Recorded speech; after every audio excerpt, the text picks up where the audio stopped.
Hey everyone, back again today. We're going to talk about comparing fractions now. So here we'll start pretty simple. So here we have 2/4 and 3/4.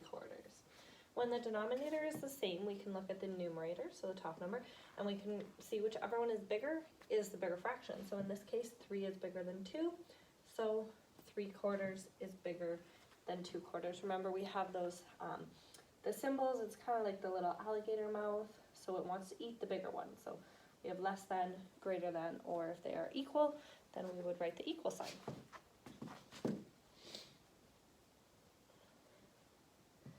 So we can compare fractions when the denominator is a multiple of the other denominator. So what I mean by that is, here I have 2/3 and 5/6. Okay, so if I count by threes, I can get to 6. And how I do that is count by threes twice.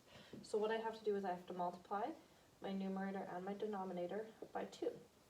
So 2/3 becomes 4/6, and 5/6 stays the same. So what I did here is I was making the denominator the same, because then it's very easy for me to compare the fractions.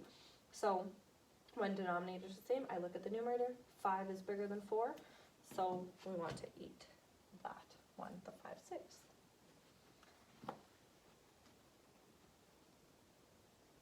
So another one like that would be 4/10 and 1/2. Now 10 is bigger than 2, so I'm not going to look at the 10. I'm going to try to get the 2 to become a 10. So how I get 2 to 10 is I multiply it by 5. So I'm going to multiply this whole fraction, the numerator and the denominator, by 5. So then that fraction would become 5/10. And here this one stays the same. My point of that was to get the denominator to be the same so I can compare them very easily and quickly. So 5/10 is obviously bigger than 4/10. So that's how we do it if one number is a multiple of the other number. So we can multiply the denominator by something to get to the other denominator. If it's not a multiple though, let's talk about that. So here we have 1/3 or 2/5. If I count by threes, I'm not going to get to 5. And if I count by 5, I'm definitely not going to get to 3. So what we do here is we multiply this fraction by the other denominator, and then we will multiply this fraction by the other denominator. So essentially what we do is we go 1/3 and we multiply this by 5, numerator and denominator. We have to multiply both of them by 5 so they remain equivalent. And here we have 2/5. We're going to multiply this by 3. Okay, so our new fraction here would become 5/15, and this one here would become 6/15. So now we have the same denominator, so we can compare again very easily. Well, 5 is less than 6, so it wants to eat 6/15. That's the bigger one.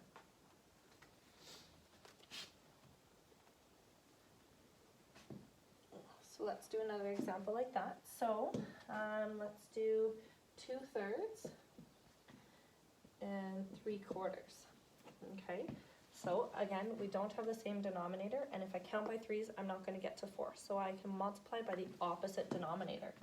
So I'm going to multiply this fraction by 4, and this fraction is going to be multiplied by 3, because this denominator. So this fraction, an equivalent fraction for this, is now 8/12, and this one becomes 9/12. So now I have same denominator. I can compare very easily. 9 is bigger than 8, so it wants to eat that one. So to do that, if it's not a multiple, you just have to multiply the other fraction by the opposite denominator.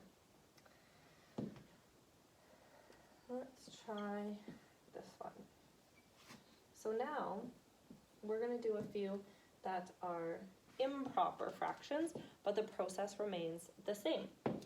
So I can't multiply 2 by something to get to 3, and I can't multiply 3 by something to get to 2. So we're going to multiply each of these fractions by the other denominator. So I'm going to multiply this fraction by 3 and this fraction by 2. That's going to make my denominator the same. So now I have 15/6 and 16 out of 6. So denominator is the same. Whichever numerator is bigger is the bigger fraction.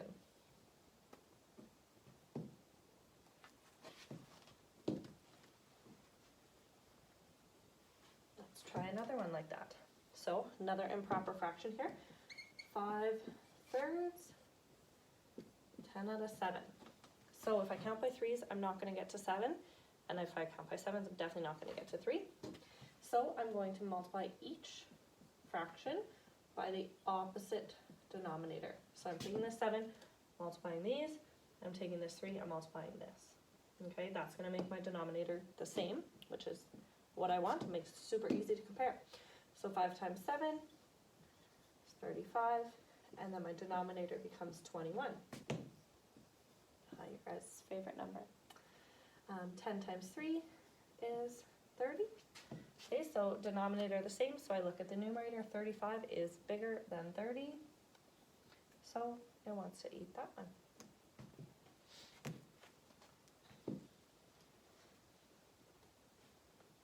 Okay, now we can also compare mixed numbers and improper fractions at the same time. So here let's do 4 and 1/3 and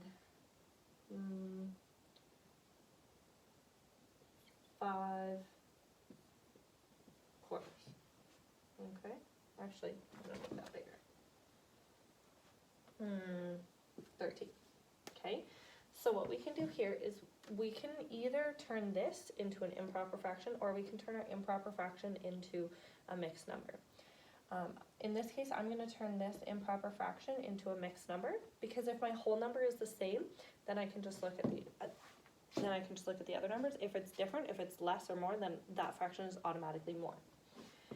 So 4 goes into 13 3 times, and I have 1 left over because I was able to get to 12. So now I'm comparing the fractions 4 and 1/3 and 3 and 1/4. Well, 4 is bigger than 3. I can just look at the whole numbers here.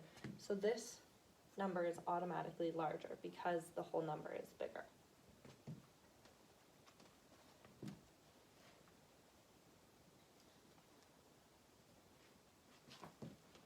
Okay, let's try 3 and 2/5 and 3 and 4/7. So here I have 2 mixed numbers. Okay, I can see that my whole number is the same. So